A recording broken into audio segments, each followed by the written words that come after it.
This is the Limitless Faith, His Will, My Desire podcast show, episode number 27. Our show is about inspiring, encouraging, and impacting the apostolic community to embrace the calling of God and showing the world that the best life is living for Jesus through the power of testimony. You don't want to miss out on your blessings, so be sure to follow us and subscribe.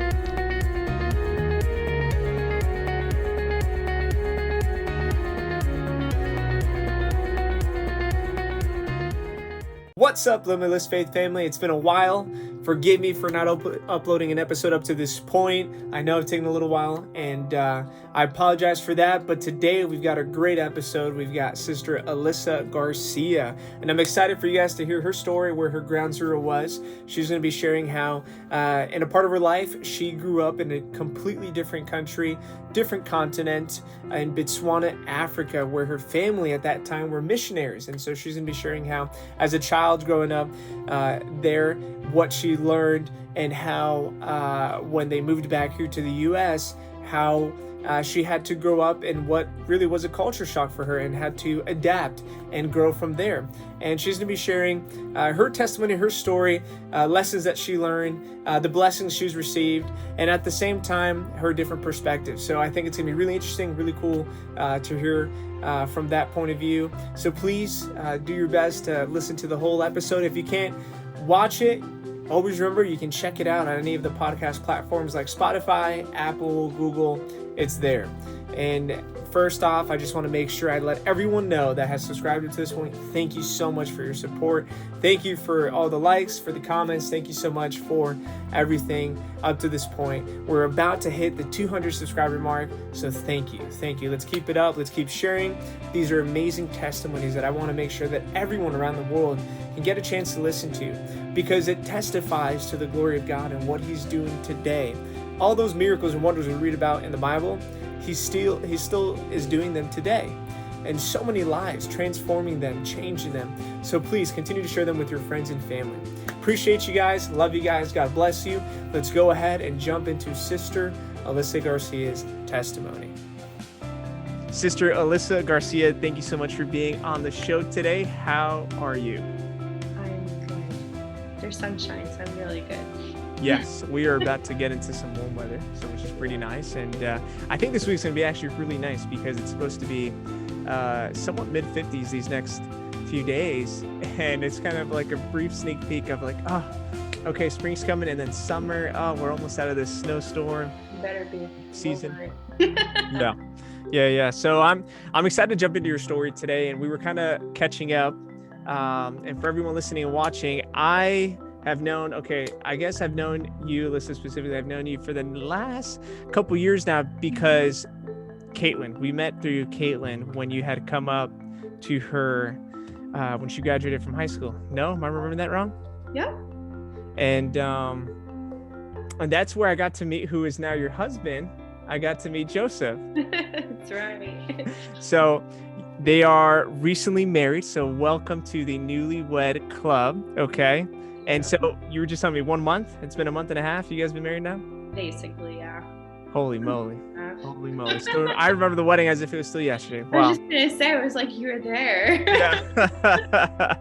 Well, super excited for you guys, and excited to see what God's going to be doing in the background and where He's going to take you in all those chapters. Because today, focusing on your story, there's going to be so many more great moments that are going to come to happen. And in the future, we'll catch up some more in terms of what God's doing then. So I'm excited for that. But today, focusing from past to present, I want to jump into how it all started for you and where it began, and where ground zero was. So before we do, I want to open up with prayer. So would you be okay with leading us in prayer? Yeah, let's do it. Let's do it. All right. Thank you, Jesus. Oh, God, for bringing us here today. Thank you for this opportunity for us to be able to share and just to get to know each other a little bit more, God. Oh, God, I ask you that your presence would come into this interview, Jesus. God, that we would take this as not just a time to talk, but a time to share and to hopefully reach someone else out there. In Jesus' name, God, we love you and we appreciate everything that you're doing. Amen. Amen. Awesome. So, okay, big question. The first question that I like to ask every single person I've had on the podcast is, how did this all start for you? Were you either born into the church, or was it at some point in your life that someone came to share the gospel with you? Where was your ground zero? My ground zero was beginning of my life. I've been in the church all my life since I was in like born, basically. Where were you? Were you, because if I remember, you weren't born here. Were you born in another country, or were you born here? Yes, that is a very complicated question. So I always tell people, they always ask, okay, so where are you from? And I Mhm. say, well, do you want the long story or do you want the short story? Short story is I'm from Connecticut now. I've been here for 13 years now as of this year. And then long story is I grew up in Botswana, Africa, Mm. and I lived there for 12 years as well. So But that's a long story. is that where? So is that north, south? Like where is that in the continent of Africa? So it's right above South Africa. So it's like right above it in the middle. And okay, so kind of walk me through, how did you get there, right? So obviously, if you were there, your mom and dad were there. How Right. did they end up there? So not only were my mom and dad there, my grandparents were there. So Oh, I my didn't know that part of the story. yeah, got you. That's why I tell you it's a long story. So my okay, all right, here we go. So my mom's parents were missionaries Hmm. in Africa, multiple places in Africa, but we won't go there. Hmm. And so they ended up in Botswana. So then my dad came over to help with the school that we had because okay, back it up. So my grandparents had a school and ran a church, Hmm. which to put in perspective, by the time we left, there was like over 1,000 people in the church. We Wow. had about 700 students. So that kind of Wow. puts in perspective throughout the years of how big the work got. And that's only that. That's not everything else that they were doing. Right. I should say we were doing, because even as a kid, had a part in it. Yeah. So yeah, so then my dad came over to help with Hmm. the work and ended up marrying the missionary's daughter, which is my mom. Hmm. And then ta-da. So yeah. So for you, Alyssa, just because, and we'll touch upon what you guys did, right? You and your little brother being a Mhm. part of it in that journey. Every single one of us has a moment where we come to experience, in our relationship with Jesus. Do you have that moment, or do you have that time that you remember, like, okay, this is when it started developing for me, like to understand who God is and what's his Mhm. name, and why does he love me? Like, do you remember at some point in your childhood that happening? Um, I don't, to be quite frank with you, because I feel like God has always, since day one, Right. He has always been a part of my life.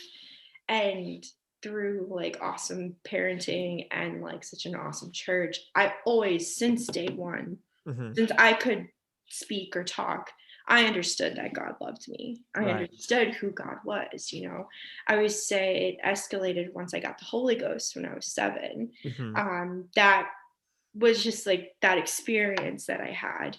And that was something I was able to like have more of a deeper connection with God. Right.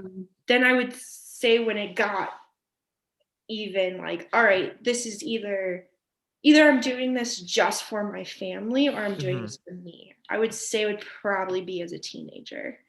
Okay. Once all my friends started kind of backsliding and deciding that they didn't want to live for God, then I Hmm. decided it was up for me to Yeah. make that decision. Like, no matter what I do, I will always live for Him. Yeah. So that's, I would say as a teenager, definitely like at youth camps and stuff like Yeah. that. Those moments by myself to realize it. So like, Was that pretty hard for you in terms of seeing your friends take step backwards? Like, did that put question marks in your mind, or um, um yeah, I mean, of course, yes, because you always want to see, people living in truth. But right. at the same time, though, like, I always believe that God loves you no matter what, Hmm. and there always is a way that they will see that they still know the truth Hmm. and that they will come back to them. So it's, Yeah. I don't think I'm ever like, oh my goodness, I can't believe this. Like they're never Yeah. gonna come back. Like there's always hope that they will, come back to God. Yeah. And did you get baptized right at the age of 7 as well, or was I that later on? did, yeah. So we, because growing up, we went from Africa to the States, Africa to the States. Mm. And so one trip back here to the States, my dad was preaching in Ohio and I got the Holy Ghost. And then we were able to baptize me, I think probably like that Sunday, which my grandfather got to baptize me on my dad's side. So Oh, both, that's awesome. both of my parents, they're both my parents, so my grandparents, they're both all ministers as well. So So like, that's awesome, by the way. So do you know? So what are you, like third, fourth, fifth generation? Do you happen to know? third, Third. yeah, Awesome. So it third. started with your I grandparents on confidently one say side. that third. So for you growing up in another country, I just want to say, okay, let's say Bisnoa. Is that how you say it? Botswana. Botswana. Oh, Yes. definitely off. Not even It's close. okay. Botswana. For you in that journey, to be able to be on the mission field, and growing up with your little brother as well. Um, so until what age were you there? Like, when did you end up leaving? I was 12 years old. Oh, okay. All right. So you're 12 I years old. just turned 12 when we moved. So So, okay. Well, so that kind of brings me to different questions, and I don't want to jump all over the place here, but let me start with this specific part of it. So growing up, um, there, how was it for you in terms of, as you were at the age of 7, right? You got filled with the Holy Ghost, you got baptized now, so and you're getting older, so right, as you're getting older, our brains are developing, and we tend to have more curiosities and understanding. We kind of start to dive in there, right? So, um, for you, watching your parents or grandparents, right, and then taking part of it, did you enjoy that? Was that some pressure? Like, how was that experience for you taking part in that journey?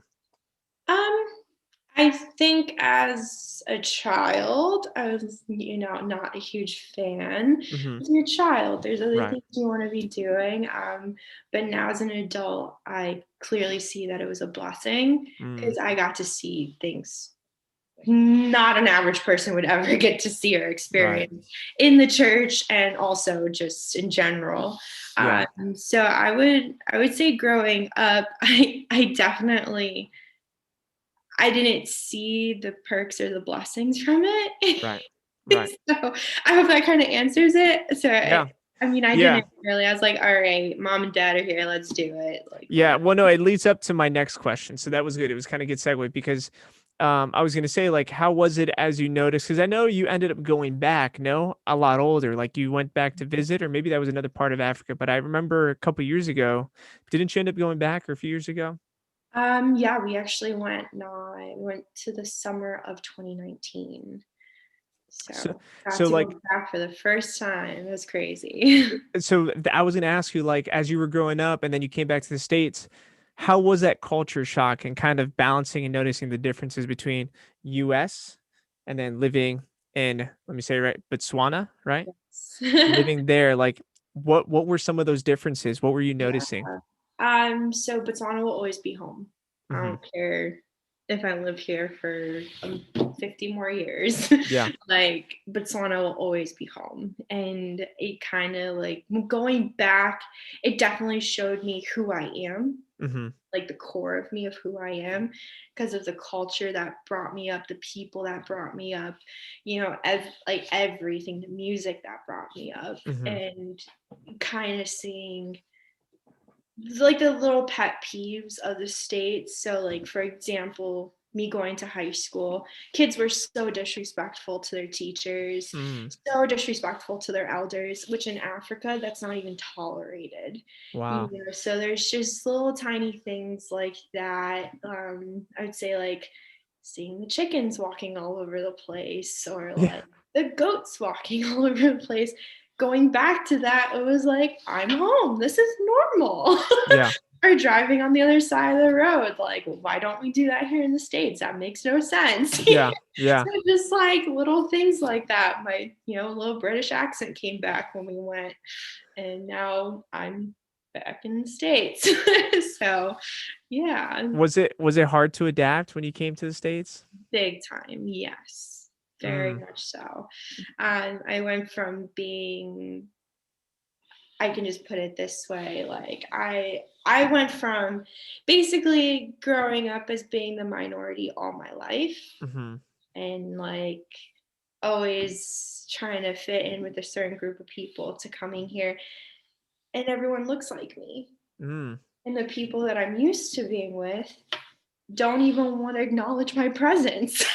Wow. So that was a big shock. I do remember as a little girl, when we first got back to the States, like I would go to the bathroom and cry because I was terrified of white people.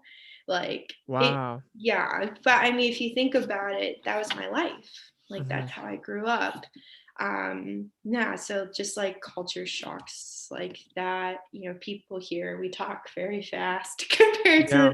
like the English in Africa. And like, even though my parents were American, Yeah. I was definitely like African most Yeah. of the time. So being in Africa and being a minority, Mhm. how how did you feel, or how were you treated? Did they treat you with respect? Like Yeah. they saw through the color, they saw through all that, like they didn't care, like, hey, you're part of the family? Yeah.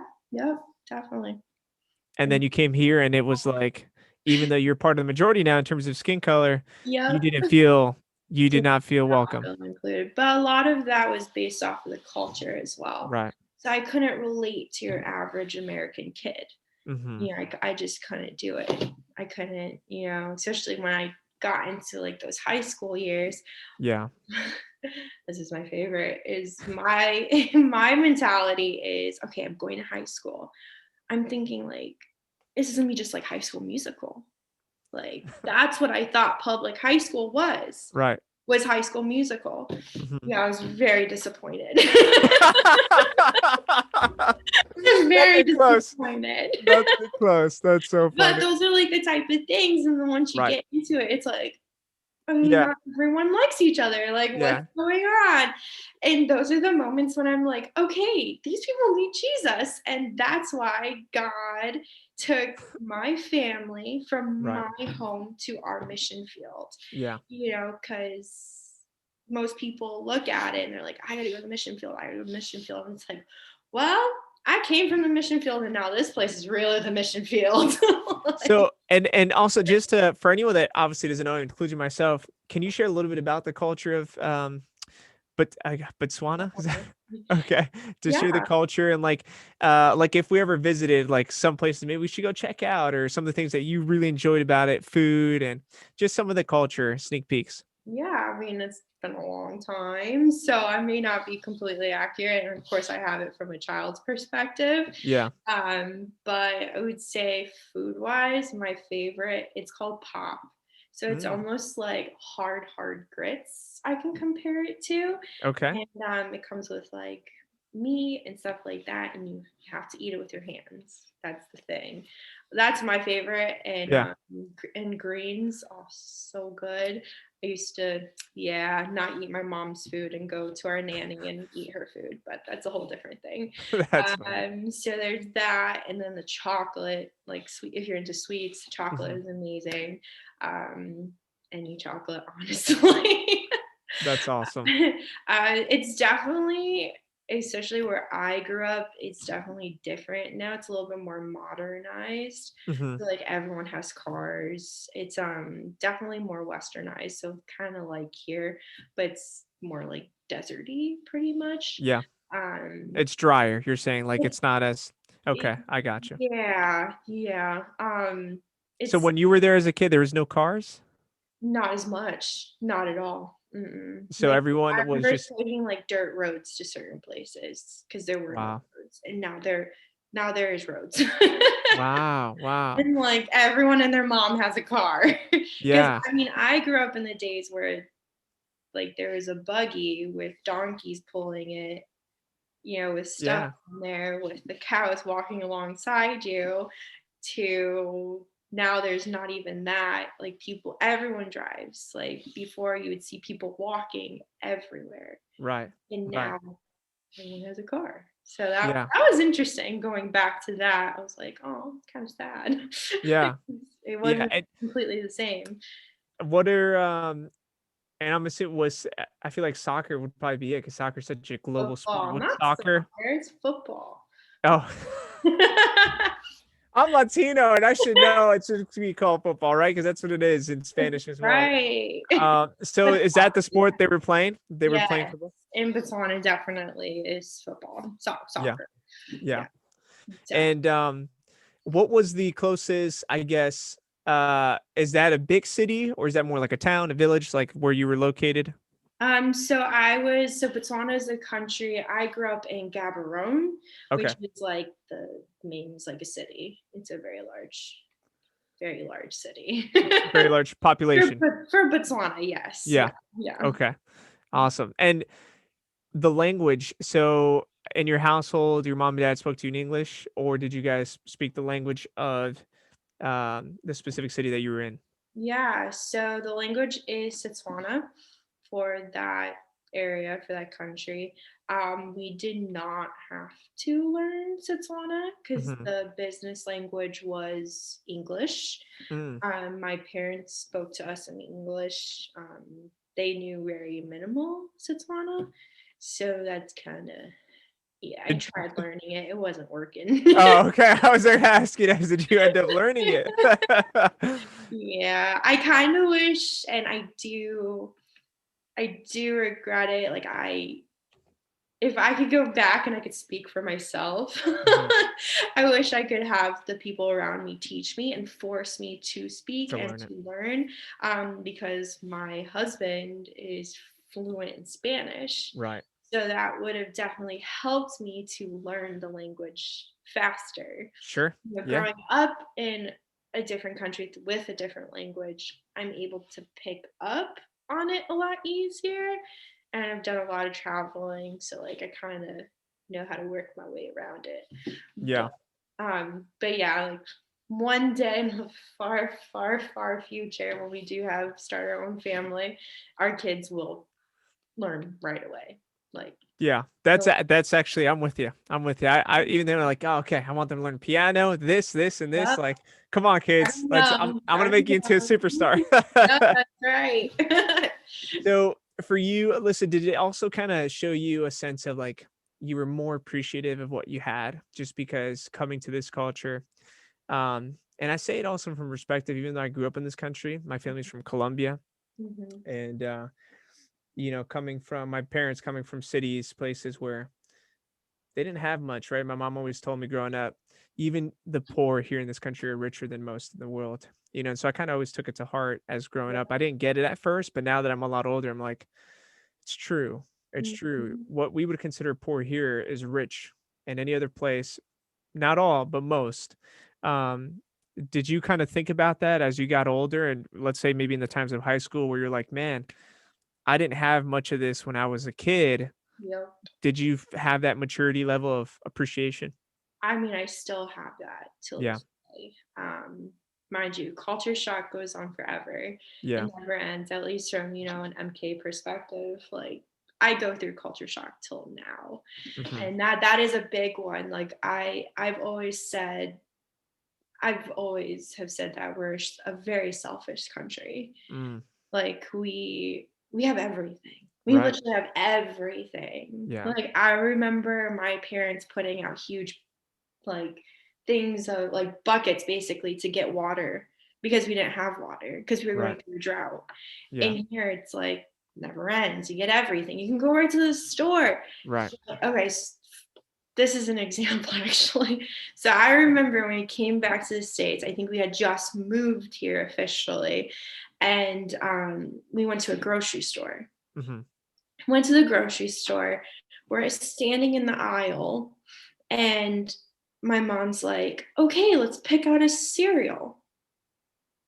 We look at the aisle and we're like, there's 10 million options for just cereal. Yeah.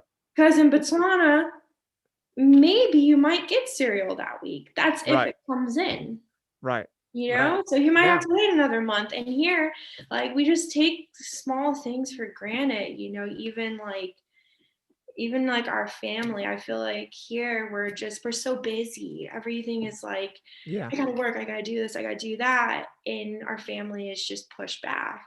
But Mm. in Africa, family's everything. Yeah. People Yeah. go out of their way to spend time with their family. They take time to go to church, even Yeah. if they have to walk 10,000 miles. That's They awesome. will make it, and That's here awesome. we're like, "Oh, I gotta work on Sunday." Right. It's like, "Okay, well, why can't you talk about that and rearrange your life a little Yeah. Yeah. bit?" But That's those are awesome. the things, and obviously I still to this day get very frustrated. Hmm. And one time I went on a not to open up a whole nother can of worms, but I lived in Sri Lanka in Asia for 2 months. I went on a missions trip, Hmm. and that was huge for me Hmm. because not everyone knew me, but quite a few from like the missions world, and it just kind of brought out a whole new cultural difference for me. And one of the missionaries there, which she's known me forever, and she looked at me, and I was talking exactly how we were just talking about, like America's so Yeah. selfish and we don't see what we have and all this stuff. Right. And she stopped me and she said, "But you need to understand that that is their culture. Hmm. This is America's culture. This is how we were brought up in this culture. No one knows any different. Right. Just like in Africa, they don't know any different. Hmm. So it's just based off of what you're brought up from." Yeah. So I don't know if it's a benefit or not a benefit that I'm a hot mess. And I got like No, cultures coming from everywhere. I think it's valuable. I think what you're Yeah. talking about is valuable because here's another thing. Like while you were talking, I was imagining myself in your shoes if I lived in Botswana or anywhere else that we would consider third world country, Mhm, not the same resources or accessibility that mhm, Americans have in the US. And I said, okay, well, Javier, let's think about it. If you had no water and you had to get a bucket, like you were talking about, maybe go to a well, wherever that is, and grab water, maybe that was a mile away. Would you do that? How would you feel about doing that? mhm. You don't have choices between Fruit Loops, Pops, and Rice Krispies, or, You only get any of these vanilla and chocolate ice cream. That's it. right, like all these, like anything, right? We can mention anything, or all these different brands of toilet paper, or all these different brands of water, and Well, so like I'm thinking about that. I'm like, man, it's so true. Like, how would I, like, my mom would always tell me, Alyssa, always tell me, if I send you to Colombia, you would not survive. And I'm like, of course I would. Why wouldn't I? And she's like, you will not survive. But because she said that from a perspective of, she came from a country growing up where it was a family of eight. Um, wow. my dad came from a family of 14, you Ooh. know, so they had to work very hard, and Mhm. trying to fit as many kids in one room as you can, two rooms, whatever the case may be, um, and trying to work your butt off to kind of survive and move forward, and also they grew up in a time of violence in that country as well. So of course, as a kid I didn't get it, but now I do, and I'm like, she's probably right. I wouldn't have survived. Now today, realistically, knowing who I am, of course, I definitely push myself to try to adapt as much as I can. Mhm. But I know that in my flesh, I'm gonna feel like, man, why can't I buy just a pack of water? Why do I need to go get a bucket? Because Yep. that's the culture that I grew up with, right? But Mhm. like you're saying, for anyone else that grew up in that culture, they don't know anything different. So it's no problem if they walk miles and Exactly. miles. Exactly. Um, so I think your perspective and what you've learned is valuable, especially if you were going to teach anyone that's going to be a missionary. So if I ever wanted to be a missionary or go in the mission field, like, you would be the first person I'd be like, listen, what do I need to get ready? Like, w- tell me the mentality I need to have and be sure that I'm ready to go. Because, today, even thinking about that, people tell me you need to learn to eat every kind of food. You can't Yeah. say no. Is that true? Like, did you, I that's, I would say definitely.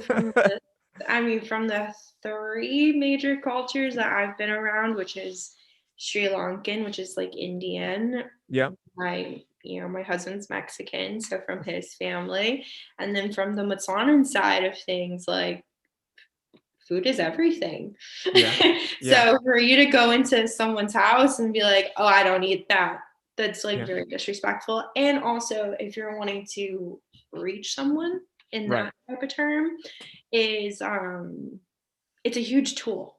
It's Yeah. a huge tool to be able to go in and talk to them, to listen to them, and to like share God with them. Right. And if you automatically turn them off like that by like, Yeah. oh, I don't eat that, you've Right. already turned them off, but at the same time, because I have a mother that's very picky and she's been on the mission Oh, field all her life, yeah. she picked something that she can do, and that's coffee.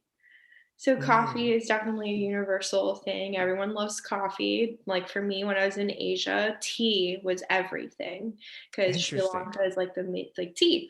Yeah. So I started to drink tea because everywhere you went, they're always offering you tea or coffee or this or that. And so it was either eat like the fish that's on the table, which I don't do fish or sardines or any of that. Hmm. Just not me. I would just say, I'm okay. I'll take the crackers and tea.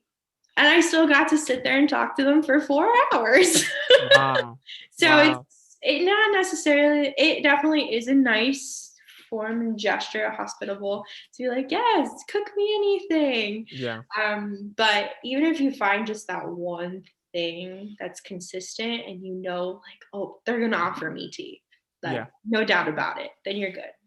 Yeah, that's cool that you said it because it's kind of that secret where Yeah. at the end of the day, as even if we develop that attitude of we do eat a lot of anything and everything, there Mhm. could be that one thing where like, oh, I don't know if I can do that. Right. So there's this one quick story I'll tell you. This sister, she and her husband, they pastor in Connecticut, Stratford, pastor uh Pelias, Marcos Pelias and sister Alyssa Pelias. I've Her father, okay, in heard of Ecuador. them, not met them yet though. Yeah, yeah, great people. They were my pastors for a few years, and so they're wonderful people.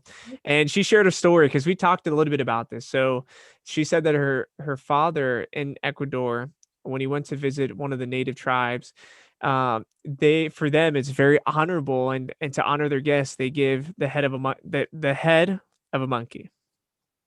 That is their way of honoring you as their guest, and, he's very picky. He's a very picky guy. He had no choice but to really try to eat it, okay? Now, I don't know if you or I would eat it, you know? I don't know if I could.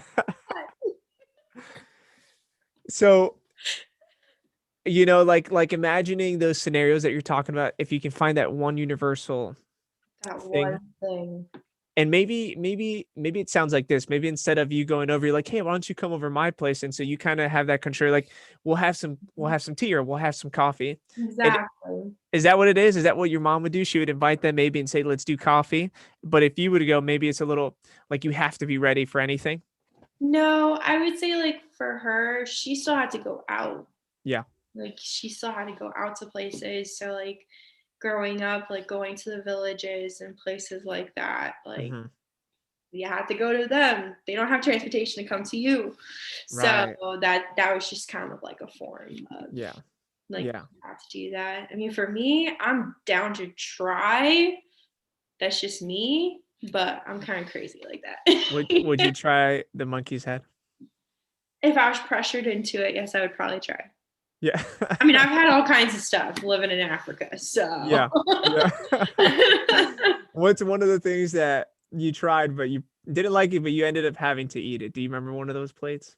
I would definitely say crocodile. That was really Oh, weird. It was like really not. It was too rough. Like I didn't like it.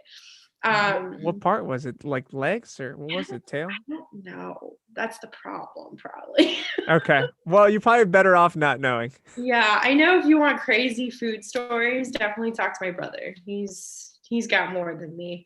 Oh, he's tried a lot then, huh? He's tried it all. Yeah, because the guys would always try to get him to eat weird things, and yeah. So, Alyssa, not to change topics a little bit or segue, but kind of, I want to backtrack a little bit, just kind of get your perspective. I don't think you and I have talked about it at all, but um, between my wife is of Latin origin as well, from Ecuador, grew up mostly in Spain. My family's from comes from Colombia, and being Hispanic, Latino, and seeing kind of where the U.S. is going through and what happened last year with a lot of the uprising, the protest, and really the division right within the Mhm. country, um, and especially on the topic of white, black, brown, and our culture backgrounds. For you, being someone that grew up really as a minority in a completely different country, completely different continent, and then comparing here, um, going back to what you were mentioning, right? What are some of your thoughts on that? In comparison, because you said that in Africa you felt welcome. I mean, there is no, you didn't feel an issue at all. Yeah. Um, I mean, obviously, political stuff's not really my thing, but I'll give you kind of just my personal experience, you Yeah. know. I definitely have to say, I think we just have a lot of hurt Yeah. and not enough respect and love for each other. Mhm. And we're all, yet again, very selfish, Mhm. and we don't take time to listen to each other Mm. in this country because we're too busy. We're too Right. busy focus on us.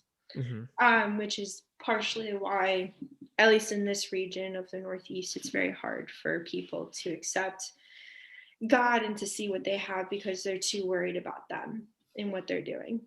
Um, so that kind of leads into what I was going to say is that I think growing up in Africa and as a minority, of course, everything wasn't perfect. Right. Of course, people still looked at me as a blonde hair, blue eyes, very fair skin. That's not common at all to Mhm. see.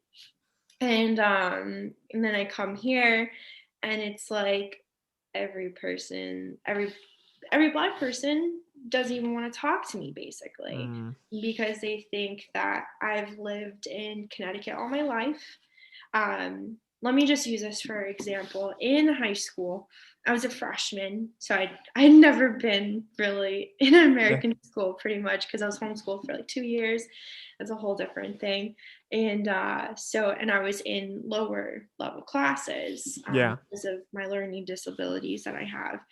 And so I was, yet again, I was a minority in those classes in high school. And one time, this guy, he was football jock, all this stuff, and Yeah. he was just acting awful towards me, Mhm. basically just like you like pretty much like you're privileged, like your parents, you've never had to work for anything, you've never had to do this, you've never had to do that.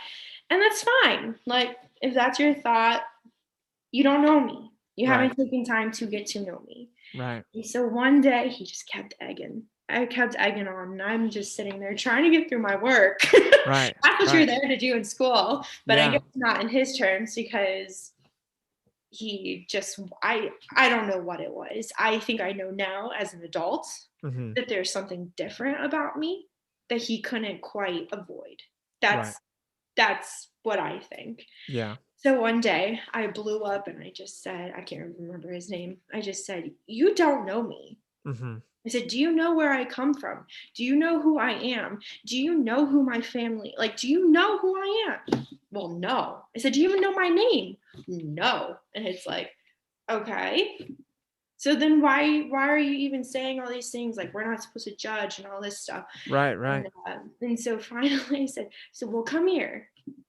I want to come there." I'm like, "Well, come sit next to me." Yeah. Like, come here. Yeah. I showed him I have pictures of my school. I had just taken pictures of my yearbook from Africa, Mhm. where I am the only white girl Wow. out of like 15, 20 other kids in my class. Yeah. And I showed it to him and I said, "Do you see this?" And he's like, "Yeah, where was that?" And I grew up in Africa. Like, this is who I am. I said, "I've Yeah. only lived in the States for about 4 or 5 years at this point." Yeah. I'm like, I've coming here, I felt more comfortable with your culture than I did with my own as Yeah. being white, Right. basically. Right. And I think that just like opened up a whole new perspective. And after that day, when he took a second to actually listen to me, Like, Yeah. he had my back basically all the time. That's awesome. That's awesome. But it's so wild to me that we can't, and I've heard it on the other side too, from, from like Black African Americans, because there is a difference between Africans and Black Yeah. African Americans, Right. that they're like, we just want you to hear us Right. out, talk to us. And that's what we need to do, is show each other respect, Right. love each other, and listen. Yeah. Like, Yeah. but anyways, that's a whole thing. That's it. No, but I think you hit it on the nail because it just brings back memory to what Brother Mooney said once at IBC. He says, people aren't against you, they're just for themselves, right? Mhm. And so when you think about exactly what you're saying, and what that guy was doing, but I do think it's awesome that he had your back right after that. That's pretty Yeah, cool. it was pretty cool. I was like, Yeah. okay, it took me that long to get your attention, but all right. That's funny. So I think, when you think about it, and again, when people react to what they say or what they do, like we may not understand like why they're saying or why they're doing it, like what happened, like how did you get to this emotional state in which you may be angry or you're saying these things towards me, right? Right, And right. then you start going into a more profound, you go into the depths and you ask those questions.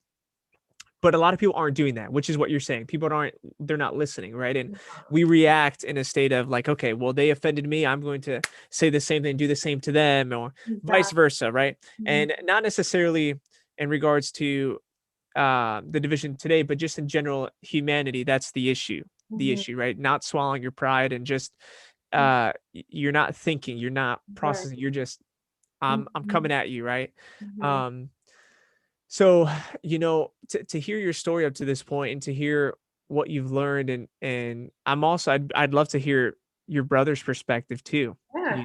because if you were in high school, he was in 7th grade if you were a freshman? Yep. Yeah. Mhm. So he went throughout all of middle school. That's what you call it here, right? Yes. Yeah. All of Yeah. see, told you, culture difference. I started in all of middle school and then through high school. So Yeah. yeah.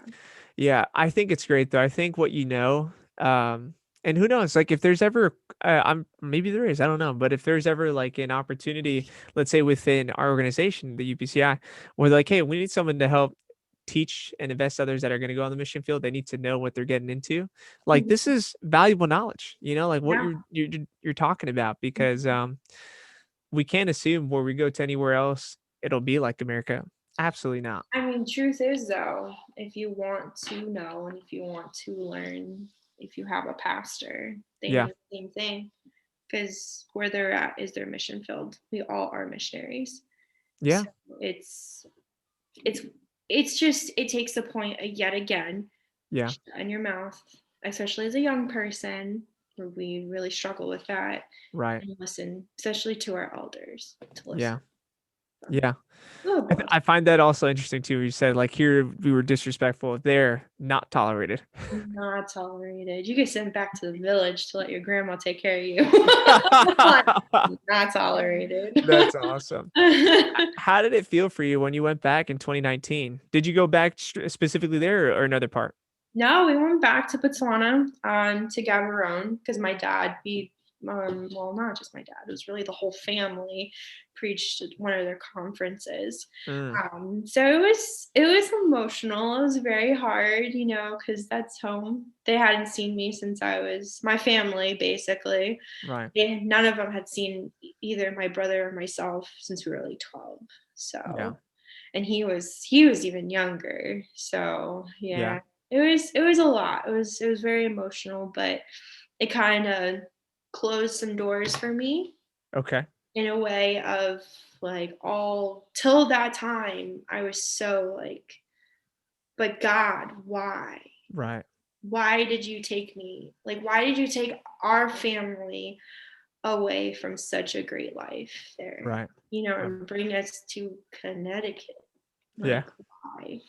And it kind of closed some doors to see, like, they're fine. Yeah. They don't need us. And God kind of showed it to me, like, Connecticut is not your mission field. Hmm. So Yeah. it's like, Yeah. it took me how many years to figure that out, and it took a very long 18-hour flight to Right. Africa, but Yeah. Yeah. 18 hours. Holy that's moly. one flight. Wow. Wow. That's Oh, awesome. That's awesome though. I remember seeing some of those pictures. Like I said, those kids, the smiles and you guys teaching them and yeah. how was that feeling too? I mean, just seeing all those kids run up to you guys and just like mob you, it's pretty It cool. was good. It was good. So my mom was actually the Sunday school director Hmm. in Africa, and kids are not my thing. Just putting that out there. Give me a teenager or a college kid, we're good. Like I Yeah. can have a good time. Kids, not so much. Like I love them dearly, understand we have to have them, but it's just not my thing. And so the pastor's wife or superintendent's wife, she came up to me and she goes, "Hey, you're going to teach Sunday school tomorrow." And I said, "Okay," because I'm not going to say no, obviously. And I did have something I wanted to share, but it was really intimidating. So Hmm. you asked like how it was. It was very intimidating because I got my mom, which the superintendent, like my mom taught her in Sunday school, Right. so like stuff like that. Now I'm teaching their kids. Right. So that I felt like they were like wanting a certain expectation of a teacher. And I'm like, so we're just gonna do this today. I feel like the pressure was on because they're like, oh, she's the daughter of the former director Exactly. of Sunday school. Exactly. Exactly. But yet again, like I was home. So it was like it didn't Yeah. matter what I did. Yeah. That's I could awesome. just say, let's just sing making melodies and be fine. Do you feel like at some point maybe down the road, you'll take Joseph to kind of get to know where you grew up the first half of your life? We were supposed to go this year, Oh, but okay. yeah, so that got canceled with Mm, COVID. right. But I have a feeling not next year, but the next we'll be going back because we try to go like every other year. That's awesome. So That's awesome. just so exciting because I've seen where he grew up, but he has to go really far away to go see where I grew up. So Yeah. That's that's awesome stuff. I've appreciated hearing this kind of first half of your story because now the next question is a very pivotal moment that I think we all ask ourselves, regardless of the age. So I was gonna ask you, at what point did you start? Because you talked briefly about how it was an opportunity where kind of God answered some of those questions when you went back in 2019, why you weren't still there, why did you end up in Connecticut? So I wanted to kind of ask the part before that where you were asking yourself, well, God, what's your purpose for my life? Like, where's my calling or where do you want me to be? And it sounds like you were struggling with that up to that point to see, like, why am I not back home? Why are we not back here? Am I right on that? yeah, definitely. I mean, throughout my life, there's been a ton of whys and like, what do you want? What are we doing here? Like, but I think I've learned to just kind of stop and Hmm. listen and trust him. Yeah. Like, and he'll always provide a way and show me what he wants to do. Yeah. So my life is now my own. Yeah. Yeah. So And now today you are here in the state of Connecticut. Not yeah. not too far from Shirley and I. We're No. probably only an hour away of driving. Yeah. It's So good. talk a little bit about, so you're currently helping out your father, your mom, you guys are what city in Connecticut? What's the name of the church? So, church name is Haven of Hope. Hmm. We are in the greater New Haven area. Things are a little different right now, but that's okay. Hmm. So, in the church, I handle all of our hospitality and first time guest Yeah. responsibilities. So I basically handle like all of our ushers and greeters and make sure the guests feel welcomed and get them connected into the church. Hmm. I do all the fun stuff. I enjoy it. I get to talk to a lot of new people. I think that job is really important, by the way. Super important. It is. It That's is the first very impression, right? You are in charge of first impressions. exactly. That's why I get very sad when our churches look down on the ushers and Mm, greeters and the cleaning team and such like that because our churches are our home. hmm. It's God's home, Right. and we don't want, I mean, I could have someone come to my home right now, and how embarrassing if the restroom's a mess, Yeah. How Yeah. embarrassing if they walk in and I can't even say hi. Right. How, Yeah. to not even engage, or, I always say, like, how dare they come in and we don't even offer them something to eat, Yeah. which is the word of God, or something to drink, or like show them, like, this is what we got. Yeah. you know so Yeah. I get very sad when I hear people down talk, like ushers and greeters, or like, oh, we need people on the usher team, instead of being like, we need people on the team, we Yeah. need more people to show the first time guests, like, I, hey, come on over, yes. come as Yes. you are. You want people comfortable, like, it doesn't take a whole lot to smile and wave. Yeah. So That's so true. It's it's important. yeah, it's very important. And I think I'm with you. I think that many people may not realize that, they don't understand that that job, it may seem easy, but if you don't have people that take it seriously and they really Yes. take it to heart to make someone feel welcomed, Mhm. help them feel comfortable when they come into the church. Because for someone that is going in there for the first time, I think these are some of the things they're thinking about. Mhm. Am I getting judged? Are they Mhm. staring at me? Who's Mhm. around me? Who are they looking at me if I'm not, raising my hands, or if I'm not Mhm. worshiping, if I'm not saying, like, you Nervous. just kind of go through this, like you just kind of go through this list of things of worries, of what ifs, what ifs, what ifs, Yeah. and the ushers are there to make them feel right at home. You're part of the Mhm. family, right? Exactly, part of the family. It's as simple as that. Yeah. Yeah. That's awesome. Well, I think that's great. One day I have a goal, and one day I will do it. I will do it. I want to compile a training book situation, and I would like to travel to, like, home mission churches, Yeah. do a training on first time guest impression, and Yeah. kind of teach them the importance of hospitality and the way that we speak to our guests and how we treat people and Yeah. all that. But one day we'll get there. We get You there. got to do it. Hey, I'm fully supporting that. You got to do it. Let's say you need to now. Don't Yeah, give me that. Oh, one day. You put a deadline right now. Okay, you write a date down. I'll You do it. sign off a letter. You're like, all right, Let's do it. rock and roll. I'm putting this on my refrigerator. Yeah. I'm going to work on this. I'm being serious right now because listen, I believe in the power of also, instead of just thinking it, you're going to write it down, and you're going to put a plan together, right? You put steps together, and remember, fill in the gap. That's what we were talking about. Fill in the gap. Let's fill in the Yeah, gap, that's right? right. You're thinking of your destination. This is your current situation. Let's fill in the gap, and let's get some people trained. Listen, that would be such a huge blessing. Let me tell you, I think a lot of churches miss that. They don't focus on that, Right, and right. Kind you of can just talk over. about that. Yeah, Yeah. you can talk about that because you've been to so many churches, so many places. So you're probably like, they could do this better. Yeah. Is there an experience that you can share where you feel like, not naming anyone or any church, but where you like an experience where it just was not good? Do you have one of those stories? Several, yes. Because part of the whole missions thing, we had to deputize, but we Hmm. deputized for Connecticut, meaning Hmm. deputation means that we traveled to raise money to actually come to Connecticut, not Africa. Okay, It's just gotcha. complicated, but just follow me on that one. No, I gotcha. We traveled, we went to, like, so many churches, which is fun, I guess. But we got to experience a lot of things. I would say an experience from a first time guest experience from the speaker. Hmm. Like, when a speaker comes into our church, Yeah. they're treated like royalty.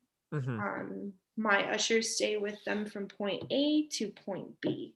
Like, you do not leave them alone until they're with the pastor. Right. We have a gift bag ready for them, all this stuff. Oh That's over and wow, beyond. that's But hey, also that's so it makes them nice. feel special. Yeah. Exactly. So one time we walked in to this church. No one acknowledged us. No one even said hi to us. So we walked into the sanctuary, got all the way up to the front, because generally the pastor's wife sits kind of on the front row or the Mhm. second. That's just kind of how it goes in the Pentecostal culture. Yeah. And the whole family, we sat there for a couple minutes. No one came. And then a little while later, someone came. We don't even know who they were because they had no badge, nothing of like, Yeah. okay, but who are you? Yeah. Came and grabbed my dad. They just said, hi, we need you to come with us. And grabbed, that's literally how they handled it. Grabbed my father, didn't even acknowledge that he has a wife or children, Wow. and grabbed my dad, took him, we don't know where, so we have no idea where he is.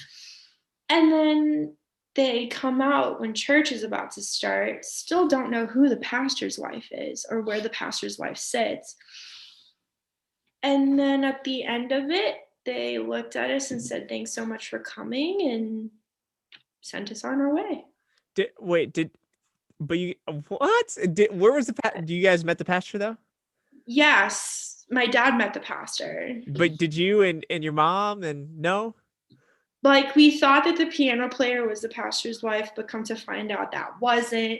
And then we were like, okay, so where is she? And then we never met her. Like, it was the weirdest thing. Like, still don't Holy know who moly. the dude was that grabbed my dad to go to the back. Like, it's all boils down to communication. Yeah.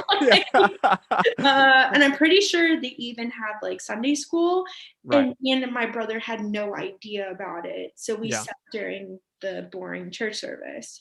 So like, yeah, No communication at all. no Wow. communication. I mean, that's one out of Many. yeah.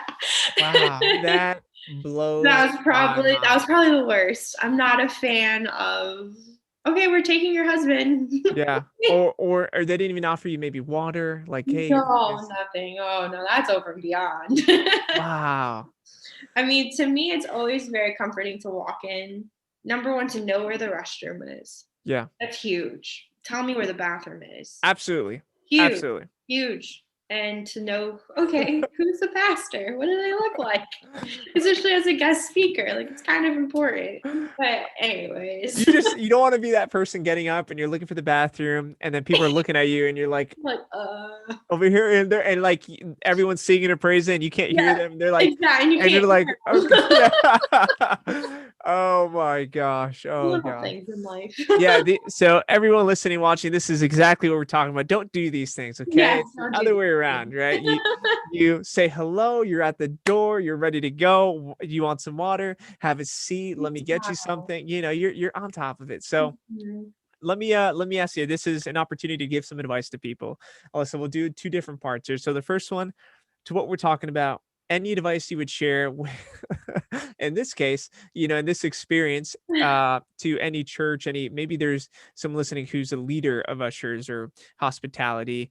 What are some of the important steps that they make sure to ensure that the team, the team is rocking and rolling, all Yeah.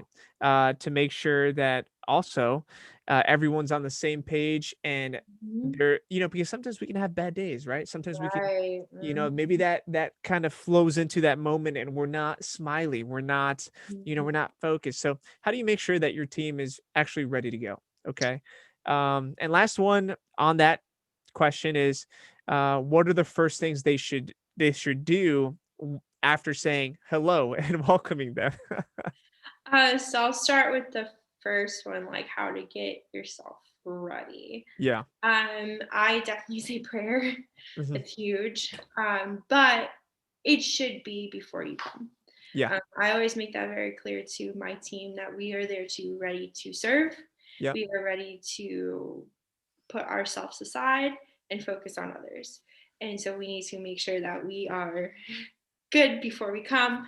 My team also knows if you're not smiling, I will come question you, very nicely. But I've literally had to tell people, you're not feeling it, go to church. Yeah. Like, because I love them and I Right. respect them, Right. and we all have a bad day. That's just Yeah. the bottom line, or it's just a simple conversation of like, hey, how are you? Yeah. Like, are you good today to do this? Hmm. Because we're human. You can get that instinct when you're acting fake, Right. like Right. so we It's don't true. need that. It's true. Yeah, so I would definitely say that. I've also found it very helpful to have like a team roundup in the morning. Sometimes I have to do that because the lovely pastor, aka my father, will be like, okay, we're gonna do this, this, this, and this, and this today, and I'm gonna need ushers to do this, this, this, and so I can't just be like, okay, let's let them read the mind. Yeah. So I have to bring them together. I used to actually have walkie talkies because we had a much larger building at the time. So I do walkie talkie at a certain time and give them the whole lowdown and Right. just kind of encourage everyone. So just basic, like, okay, we have our VIP guest of today, which is usually a speaker. Mm-hmm. Like, if just so you guys know, heads up, I know of 3 guests that are coming today. Their name is Bob, Sally, Sue, and Billy Bob. I don't know. So when you see them, grab them. Yeah. Like, and they already know their names, which is pretty cool. So then to the other question that you had, I would say I just from like all of the hospitality training that I've had, because I used to work for Marriott as well for several years, and that Yeah. taught me a ton. Mm-hmm. You always want to have 3 points of contact for your Mm. guest. First point of contact is before they even hit the door, before they even enter into your home. So you meet them in the parking lot. Mm-hmm. Make sure that they have their own spot, their own place. So it's easy for them to find a parking spot, easy to greet them. So once you get there, greet them immediately. That person is to walk to the door. Don't let them touch the door. Open the door for them. I like that. I And like that. yeah, welcome them to the next point of contact. Mm-hmm. That point of contact will then introduce them by first name, get their information, and welcome them. Show them, here's the restrooms, here's this, da da da. Talk to them, make a friend, do all that good stuff. Then you take them from that point of contact to the next point of contact, which is their person during service, Mm-hmm. which is mainly, I call them pretty the ushers, the ones that take up the offerings and all that. So that third point of contact is, hi, my name's Alyssa. If you need anything during service, any questions, just let me know. I'm your Yeah. person. I'm here for you. Anything we can do to make you comfortable. Then you physically go walk them to their seats. Mm. Leave the back row open, please, because Yep. most first-time guests do not like sitting in the front. Yeah. But you give them an option. Those are 3 points of contact. That means they know 3 or more people even before they sit down. So here, this just popped up in my mind. So how do we know? Because you had mentioned if they knew, right? So what if we don't know who's going to be that first time guest, right? And it could be anyone. It could be a fellow brother, fellow sister from another church. Mhm. How do you figure Yeah. out to tell them? So that's huge. This is actually one of my favorite things I learned. So you never directly want to be like, oh, are you new? Yeah. Like, have you been here Hmm. before? This actually happened when I was on my honeymoon and we were gone for like 2 Sundays and I came back and there was like 5 people, which was great. Hmm. I don't know, were they new? Have they been here before, like the Sunday before? So I learned this new terminology. You never assume, first off. You Right. never just assume that they're first time guests. So I always have trained my team in my thinking to always ask, hi, like my name's Alyssa. Is this your first time at Haven of Hope? Hmm. Or, so you allow them to answer the question instead of being like, welcome to Haven of Hope for the first time. Right. Like that's answering it for them. Right. Instead, they can tell you, like, actually, no, I was here last week. And I can be like, I didn't know that because I wasn't here last week. But Mm. welcome, my name's Alyssa. It's so nice to meet you. Yeah. So that That's gives you awesome. an opportunity instead of like making us fool of yourself and plus embarrassing them. And they're like, well, I've been here for the past 5 Sundays. Yeah. Like, who are you? Yeah. So yeah, that's actually my favorite question. I love that.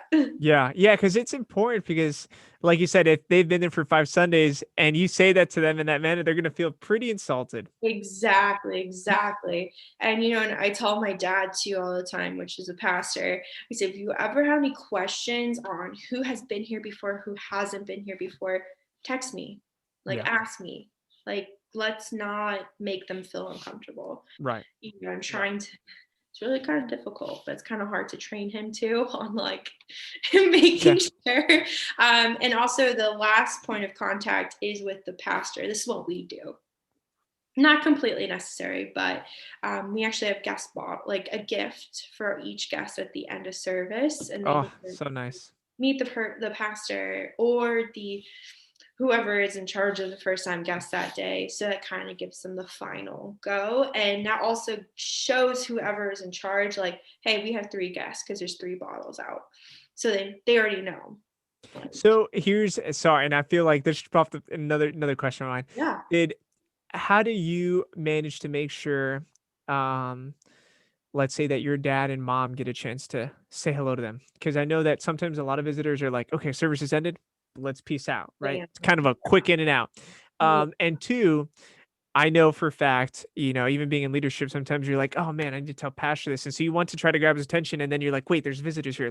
Let him go do his thing to say hello." How do you help ensure that they're going to get a chance to actually meet some of the leadership, meet people, and like, does that make sense? Yeah, no, that definitely makes sense because it happens all the time. Sometimes he'll genuinely just forget that he even has to do it. Hmm. So most of the time, I will kind of play bodyguard and I'll just go up to him and I'll say, "Excuse me, Pastor, you have some guests you need to attend to." Hmm. And I will basically escort him to the guest. That's awesome. And I don't really care if, sister so and so that's been attending for 50 years is talking to him about her dying cat. Like, our guest is priority. Like, that is priority that day. Yeah. So, unfortunately, sometimes you have to, it's kind of bad, but again, as the house, the kids are crying, they're laying on the floor, they're halfway dying, but the shepherd, the mom and dad got to take care of their guests first. Right. So Right. that's kind of how it is as the servant, as the child of God that is attaining to what's going on in the home. We need to make sure our guests are our first priority. Right. So it's, don't get your panties in a wad, as I say. But after go, you will talk to him later. Yeah. But it's It's also learning how to talk about it.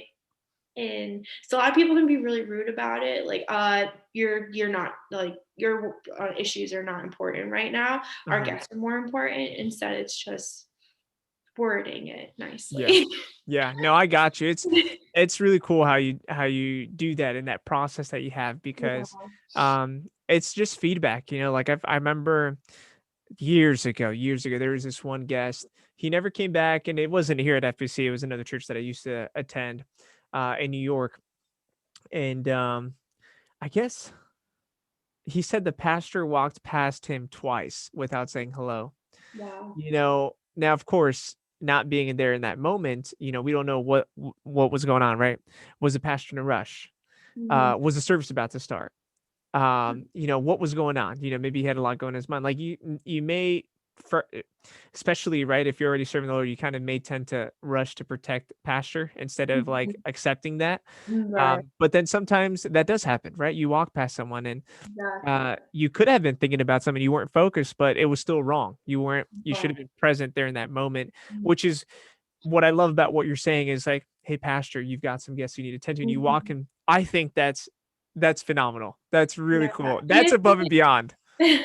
and if it's not, because sometimes it's not possible. Right. Sometimes there is an emergency that he has to attend to, or whoever is in charge that day. Yeah. And it's just the point of, okay, well, that person is not able to do it. So, us as the body and the children, we need to step up and Right. be like, hey, we're going to see you next week. Did you get your guest bottle? Or like Yeah. your first time gift? That's when we take over as the team, Yeah. pretty much. And then the next week, whoever's in charge, which would be myself, I would make a note and just say they need to go greet so and so next week. Do you get them connected and as well, like to groups and stuff, or not yet? Like, what do you do? Do you guys give them a little bit of time? So that's where my part ends. But we do have like a process to get them connected. Okay. Our church, we're still kind of working on that to get Hmm. them really involved. We have like other discovery groups and such like that. But once they start coming around, though, people naturally just start connecting with Hmm. them. But that's definitely that's the next Next step. that needs to be taken care of. Yeah. Um, like my dad's always talk about it is the back door theory, is that our first time guests run out of the back door and we never know what happened to them, you know. That's true. There's a lot more work that needs to be done after Right. the process. I But love that. I love that. You got a lot of great value. Alyssa, yeah, I hope you get that done. Okay. Please work it's on it, fun. pitch it. It's going to be a blessing to a And lot you of you, a don't lot have of to churches. have a million people. That's what a Yeah. lot of people think. They need to have a lot of people willing to serve, but it just takes someone willing. Yeah. I've done the whole entire process by myself. So. Yeah. Yeah. Yeah. It's true. It's absolutely true. You're right. You're 100% right. If just one steps up and takes lead on it and Exactly. can make that impact, it's going to be a domino effect and just keep Yeah, going. So that's exactly. true. So before we segue to the next section, Alyssa, I kind of just want to ask for one more advice for anyone who is interested in being a missionary, interested in going out to the mission field, being someone that grew up in the mission field because mom and dad were there, grandparents were there, and you kind of got to see the behind the scenes, got to see the amount of work that gets to be put in, the traveling, the investment in other families, and and to a degree, and it sounds like it's always the same. Every time I talk to someone that's either grown up under home missions or foreign missions, at first they're like, man, I don't want to do this. Like it's a lot of work, right? Yeah. So I don't know if that's something, did that cross your mind at first? Like, oh man, I don't know if I want to do this growing up. I mean, every day of my life. It happens all the time, all the Oh time. man. But So, then instances happen, and I see, all right, God, you chose me specifically to live right, life, right. and to lead others into this. Yeah, So I yeah. kind of knock myself down.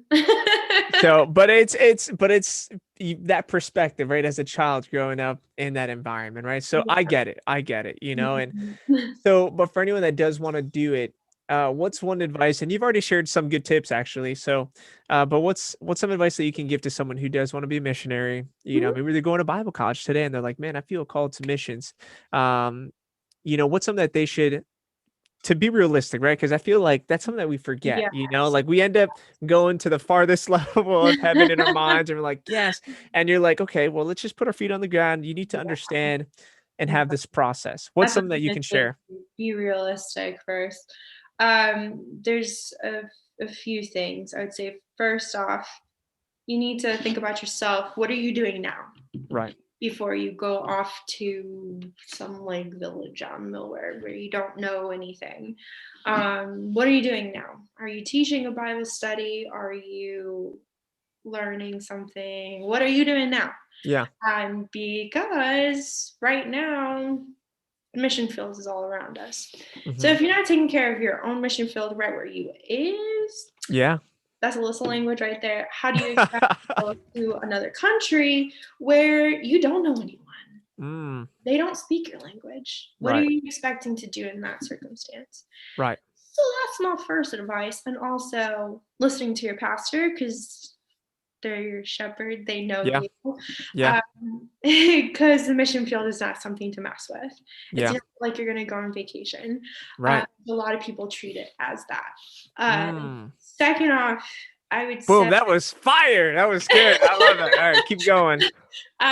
is there's a lot of programs that you can actually do. I personally did Next Steps, which was very humbling for me because I grew up in this, Hmm. and but they like take you for 2 months. You do a certain amount of weeks of training where they just Hmm. talk to you about mission field, culture shock, all these different things that you go through. Yes, I kind of knew about it already, but it was a good sit down for me to listen Yeah. and to share with others my experience. Then after that, they send you out into missions work, which is really cool. Yeah.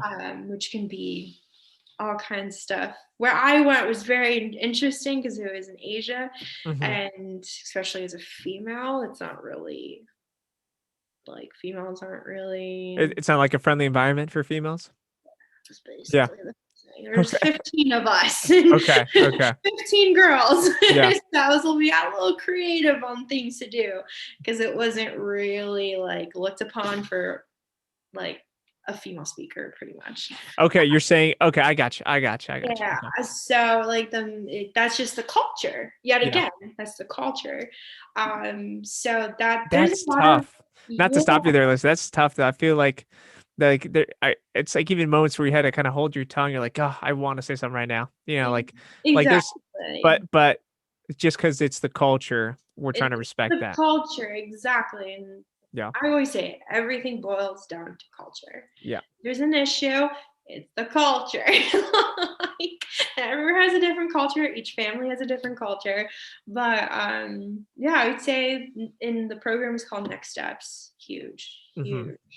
I would say also make sure you have traveled before. Hmm. Like, make sure you get out of the states. Yeah. If you are planning on going overseas, take like any opportunity you can to get out and Hmm. experience the world. I every single youth kid that I talk to, I'm like, go Yeah. experience the world.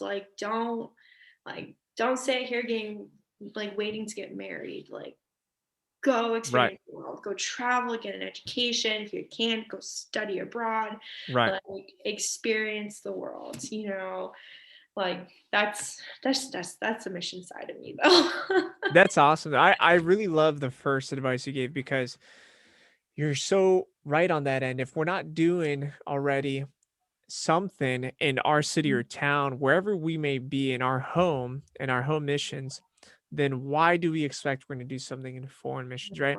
Okay, maybe you're not on the pulpit. Pulpit's not everything. Okay. No, A lot it's of people make that mistake.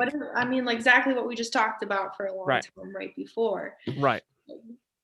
There's But other but a lot of people make that mistake, right? Listen, like a lot of people think about that. They're like pulpit. They think that they have to get to the pulpit to do right. something of serving. When serving, I love this. One of my brothers from my home church, when I interviewed him, Brother Clay Williams, he said, "Serving is the art of forgetting thyself." And I'm Mhm. like, that is Mhm. 100% true. And to serve Mhm. doesn't mean it's from the pulpit.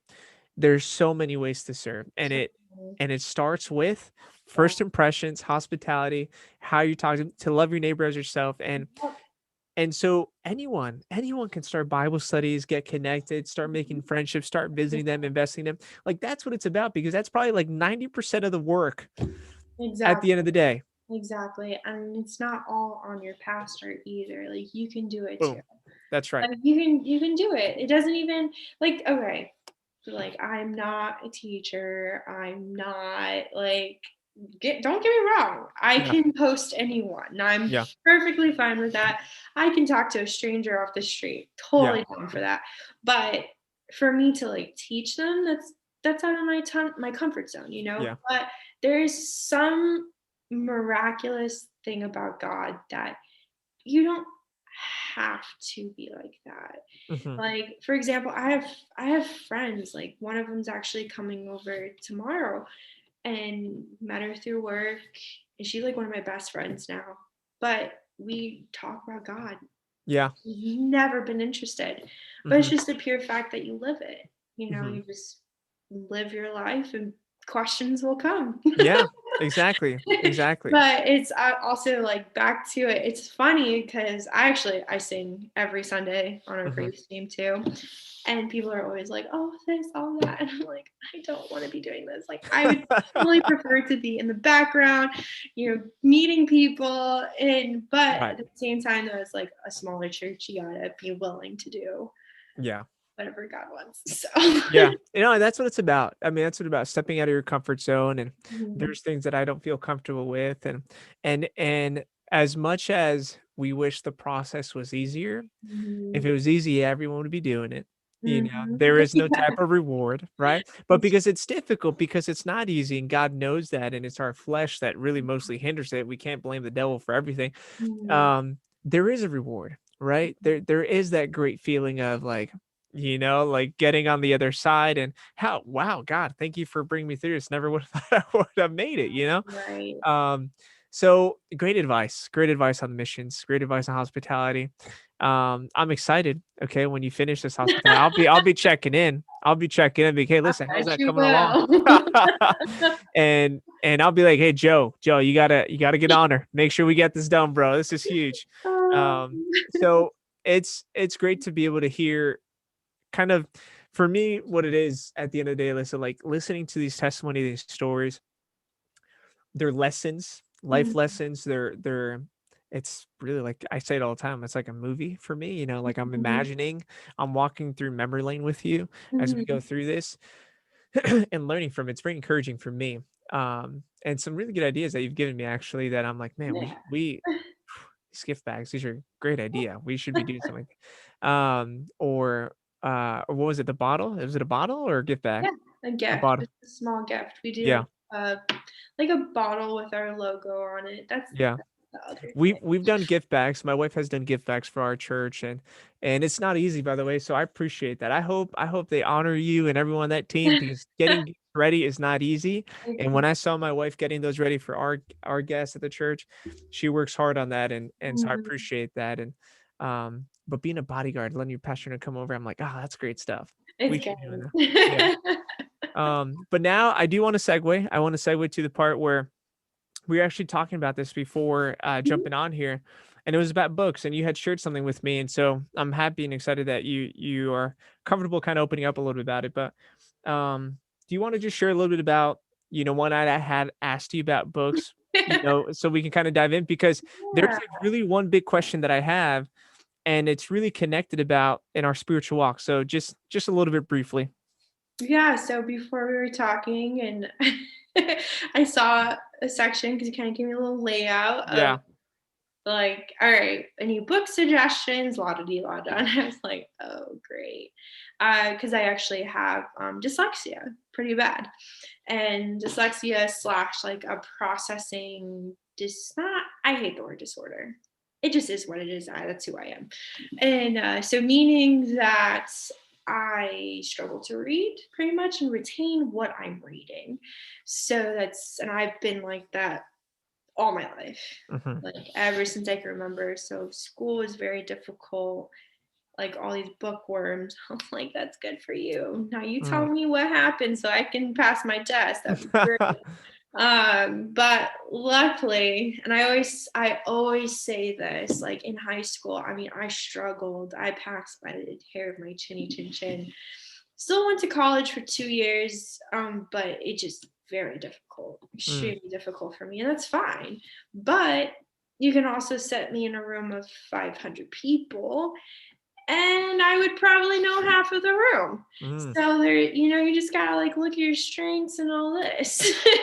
So there's So So yeah, that as a brief summary for everyone listening and watching, right? And not that I know much about it, but in terms of the struggle, it's like the first question that came to my mind was, well, as a Christian, right, living for the Lord, the reading and studying the Word of God is a big part of our growth. So for you, is that is that a struggle in terms of when you're reading and trying and you want to go in depth, right, and you want to process it? Is it hard, or do you have a system that works for you?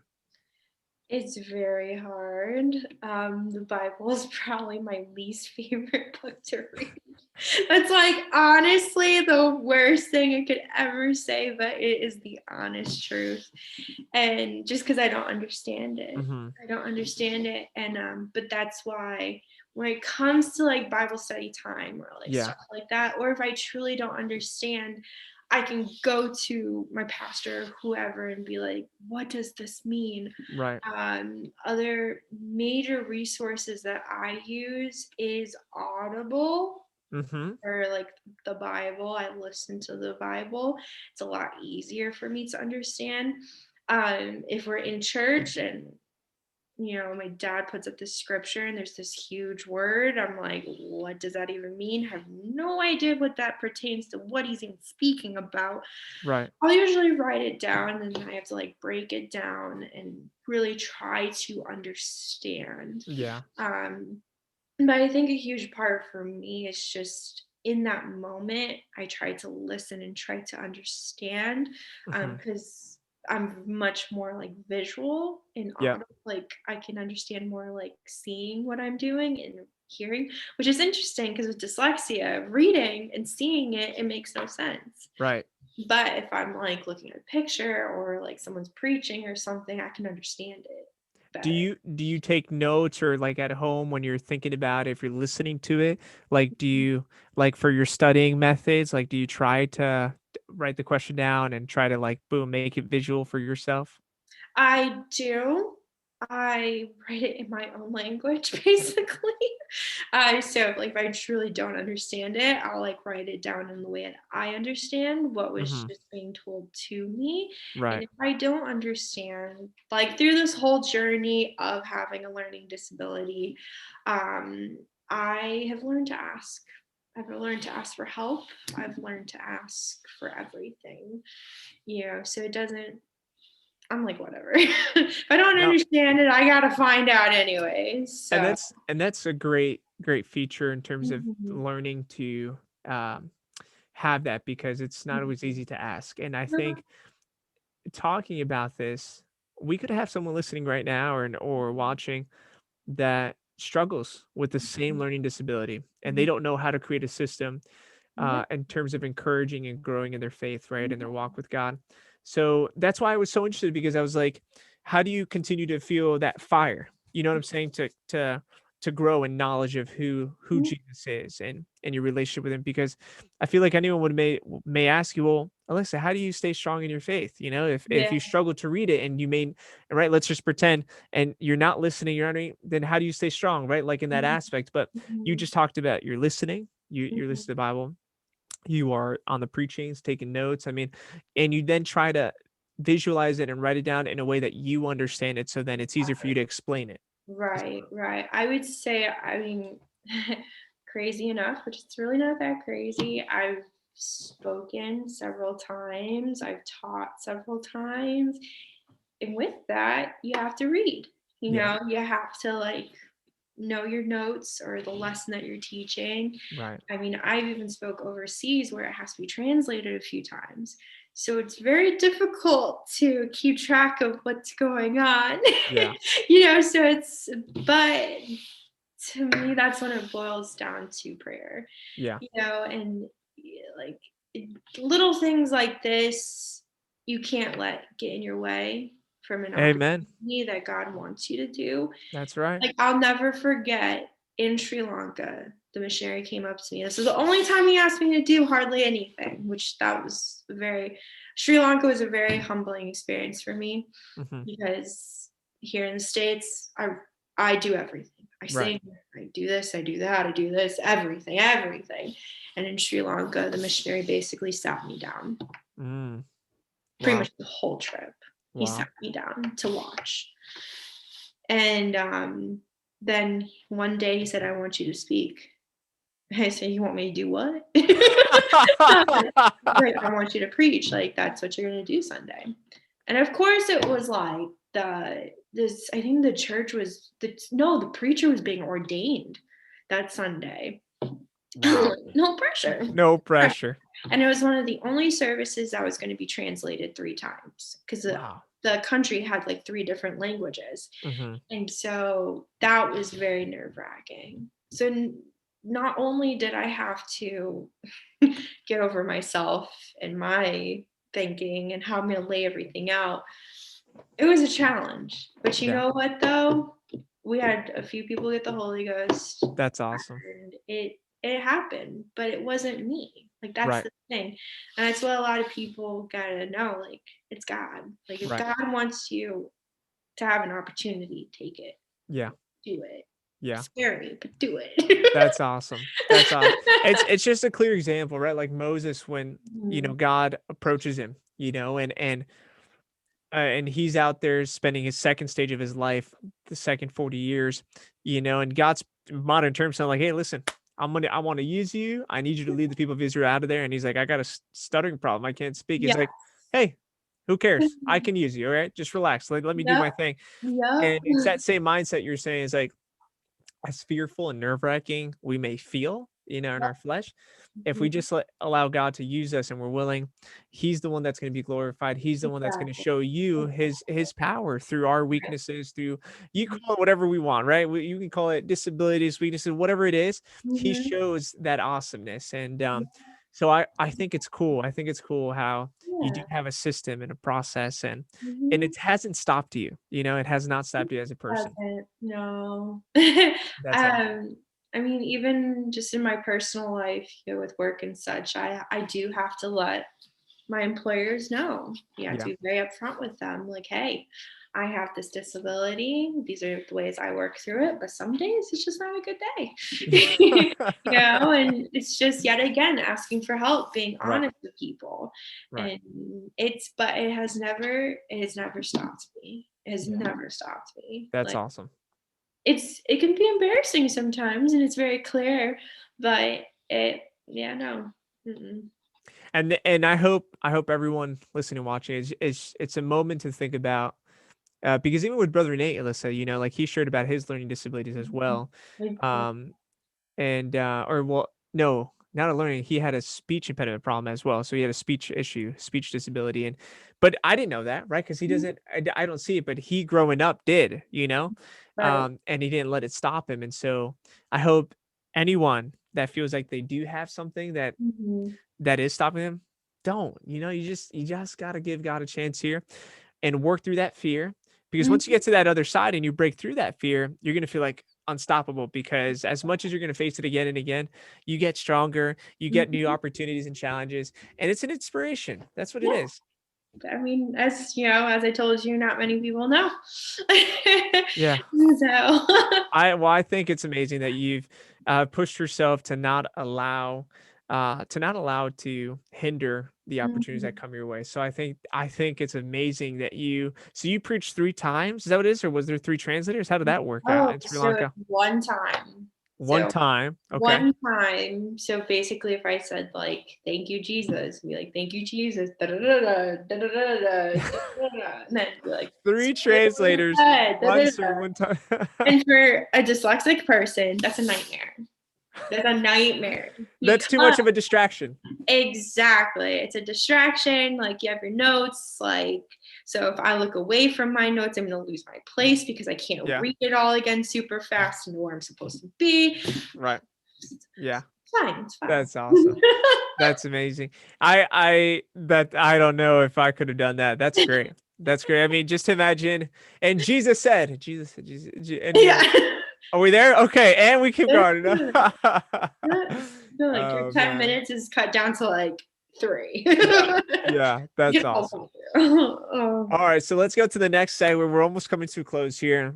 This part, I love to do this part. This is what I call a trivia slash icebreaker. We get to know you a little bit, as we have throughout the whole podcast today. But this is more of like scenarios, Oh boy. and then at the end, Bible trivia. So um the first part are the icebreakers, and this is a question, two questions really, that I love to ask.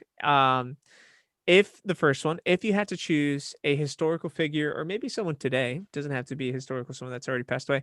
If you could choose someone that you would love to interview, ask them questions, and sit down and have dinner with, who would you want that person to be? Oh my word. I don't know. See, these are the moments I'm not very good in. No, it's okay. They're not an easy one, because there's no right or wrong. It's just more of like, who would it be? Someone in the past. Or today. Yeah. It'd probably be like maybe not even like a historical figure, but I'd say someone that was like in my family Yeah. way back in the day. Like, I think that'd be pretty cool to like see where it came from and like listen Hmm. to them and tell their stories and such. Why? Because that's who I am today. So it'd Yeah. be interesting to know, like, okay, Yeah. Your like, ancestry. Your ancestry. exactly. Yep. But like talk to them personally, like face to face. I'm Yeah. pretty cool. What about, and then the second question, if you had to choose a timeline to visit for vacation, let's say you and Joseph, you take 1 week, you take the time machine and you go back in time, what timeline would you love to visit? What timeline? I don't know. I'm such like the in the moment person. I just go with it. I don't I don't know. I really don't know. Would okay, maybe early 1900s, maybe 1800s, during the Civil War time, or maybe I would uh say the Victorian times just because of that extra. They were very glorious to me. They're very interesting. Like it That's was funny. okay to be extra. Like it Yeah, was that's funny. That's funny. All right, boom. So the Victorian era. All I right, was in the love it. Victorian era, All yeah. right, so you'd be there for a week for Joe. I wonder if Joe would be like, no, not Oh me. no. You'd be all about it. Yeah, that's so funny. All right. So now time for just a few questions of Bible trivia. Okay. Okay. Here we go. So these are questions that I think are fun questions because we may not think about it all the time, but Okay. we pick them up as fun facts. So um So what all right. happens if I just let you answer all of them? Well, let's give it a shot. These are good. These are good questions where you can guess. Okay, Okay. so I'll go. I usually use this one as like the opener for most of them.